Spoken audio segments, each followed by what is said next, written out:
Jadi Pak Harto sama Pak Adi, sebenarnya apa yang panjenengan sampaikan tadi merupakan stabilo atau peneguhan dari apa yang sudah menjadi kegelisahan, pengetahuan dan diskusi mereka bertahun-tahun. Ya, jadi kita atmosfernya memang seperti itu. Cuman malam ini kita mendapat ketegasan yang ternyata dengan bahasa yang jauh lebih tegas dan sampai tutup opo iku mang. Sampai double jaran barang metu iman. Yang kami sendiri sekurang-kurang ajarnya kita sampai selama ini gak sampai tutup silite jaran bareng kalau gitu. Jadi itu kebahagiaannya luar biasa bagi kita pada malam hari ini. Tepuk tangan untuk Pak Harto dan Pak Adi. Jadi yang selama ini kami olah bertahun-tahun tuh gini Pak. Jadi kalau Indonesia ini pasien, terus kita akan punya diagnosis, kemudian kita berdasarkan diagnosis itu kita menentukan terapinya. Jadi kita ini sekarang harus mendiskusikan outputnya apa Pak. Karena inputnya ini kita bicarakan bertahun-tahun dan malam hari ini begitu tegas beliau ini menstabilo semua yang selama ini sudah kita diskusikan. Nah, ada solusi atau terapi yang secara teoritis bisa kita omongkan, tapi kita punya pengalaman-pengalaman sejarah. Misalnya 65 itu ternyata juga merupakan efek dari kita hanya pelengkap penderita dari pertarungan timur barat pada waktu itu antara Amerika dengan Uni Soviet, karena G30S itu gara-gara Bung Karno tidak menyetujui pengambilan Freeport yang disetujui oleh John F. Kennedy. Kemudian John F. Kennedy presiden Amerika dibunuh di Dallas, ditembak, dan itu berarti Bung Karno berada dalam ancaman. Dan itu konstelasi di Amerika seperti itu, presidennya sendiri dibunuh karena kompak sama Bung Karno untuk berdemokrasi sejati. Sedangkan mereka kan pura-pura demokrasi dan ingin merampok kekayaan negara-negara kaya, negara-negara berkembang. Jadi kita belajar dari 65 tidak bisa juga karena ada ketergantungan terhadap konstelasi global. Kita mau belajar dari 98 juga ada kegamangan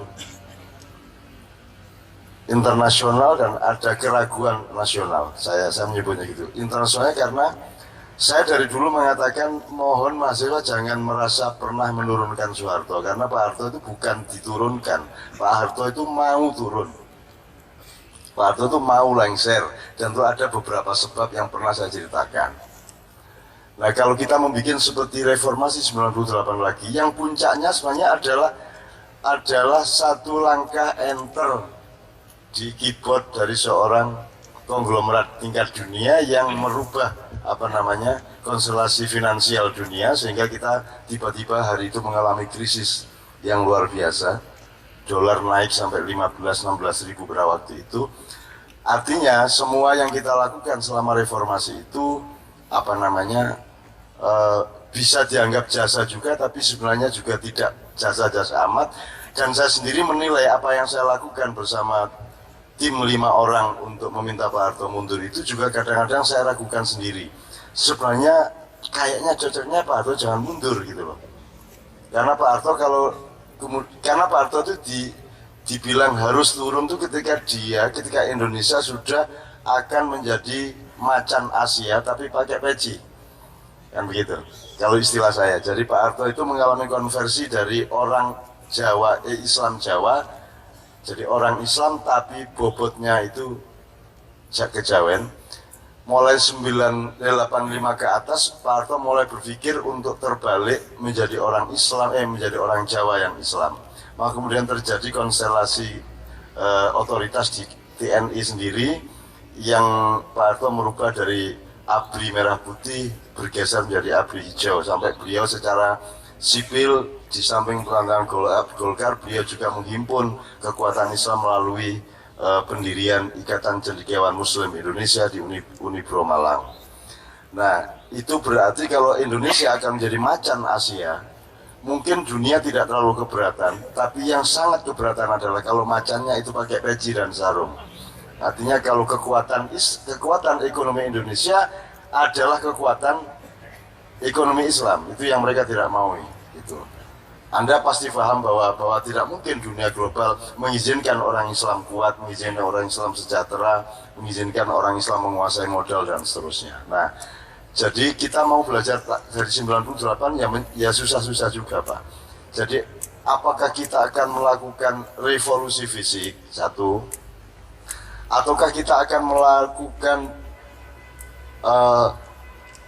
perubahan berdasarkan mekanisme demokrasi yang ada sekarang, yang itu mustahil terjadi karena semua yang memegangnya stakeholders demokrasi di Jakarta adalah orang yang sangat menikmati kesalahan ini, orang yang sangat menikmati hancurnya konstitusi 45 itu, orang yang menikmati perubahan-perubahan aturan dan undang-undang, orang yang sangat senang bisa kenduri, bisa bancaan justru karena hukum yang tidak jelas dan konstitusi yang salah konstruksi itu.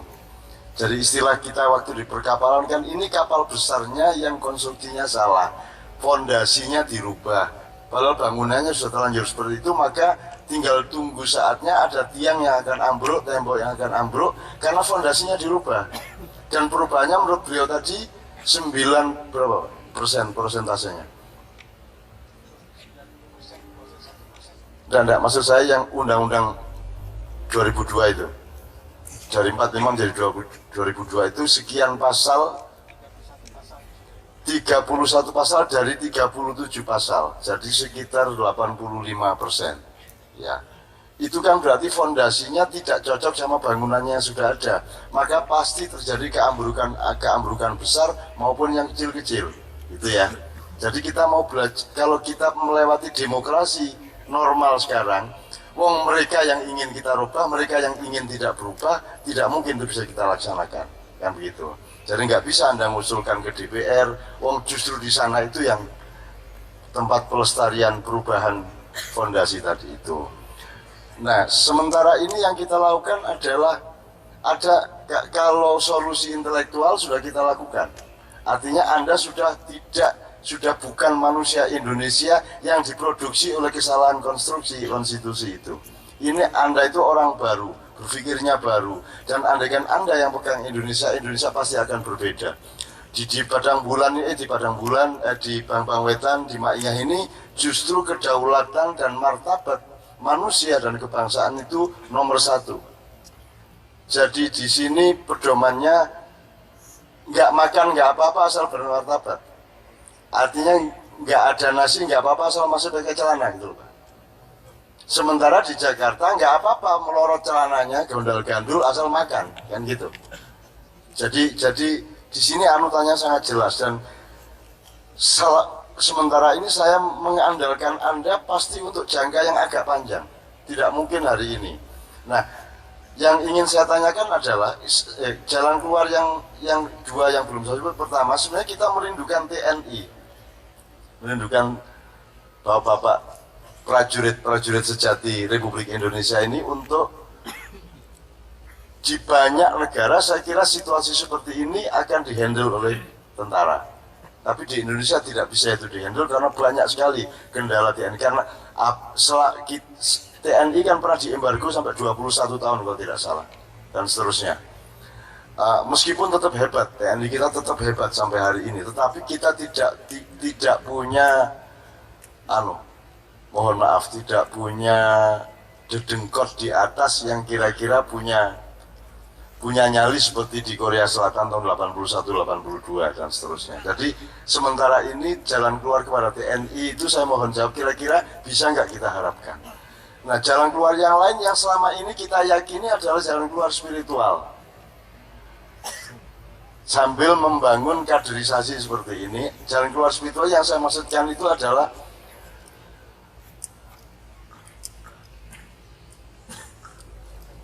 kemarin saya omongkan di perkapalan tuh. Kenapa saya mau seperti ini terus menerus tiap malam loh. Tiap malam, besok malam saya di Salatiga. Terus menerus seperti ini. Tidak ada harapannya apa-apa, tidak ada pencapaian apa-apa. Apa itu agendanya MH itu kan gitu kan? Mubang gak jelas. Ya toh, berontak yoga kan gitu. Sugih yoga. Tambah gak nyambut gawe arek-arek iku dijak mayahan tok. Ngono pokoke dilolokno aku. Saya bilang rumusnya sederhana dan singkat saya katakan. Sepakat, saya tanya Pak Muzamil, kenapa setelah Rasulullah Muhammad SAW tidak ada azab Allah? Karena kita ini kan kita kan minta sama Allah buat dikasih hidayah di bangsa Indonesia. Nah, hidayah itu bentuknya bisa petunjuk, bentuknya bisa hukuman. Nah, setelah Rasulullah kata Pak Muzamil, karena rahmatnya Allah dan cintanya Allah kepada Rasulullah SAW, maka Allah menunda hukuman pada zaman sesudah Nabi Muhammad. Yang dulu Allah kontan, waktu Nabi Nuh kontan, Nabi Hud kontan, Nabi Lut, Nabi Soleh, Nabi Ibrahim kontan, Allah ngasih balasan. Kenapa sekarang tidak? Kalau memang karena rahmat Allah, kenapa orang yang baik-baik tidak ditolong? Kalaupun orang-orang yang zalim tidak diadab, tidak dihukum, minimum orang-orang yang baik ini ditolong. Ditolong juga sih, sehari-hari kita ditolong oleh Allah. Dan Anda membuktikan sendiri bagaimana Anda survive, ya, karena pertolongan Allah juga. Tapi maksud saya pertolongan agak sifatnya masif nasional.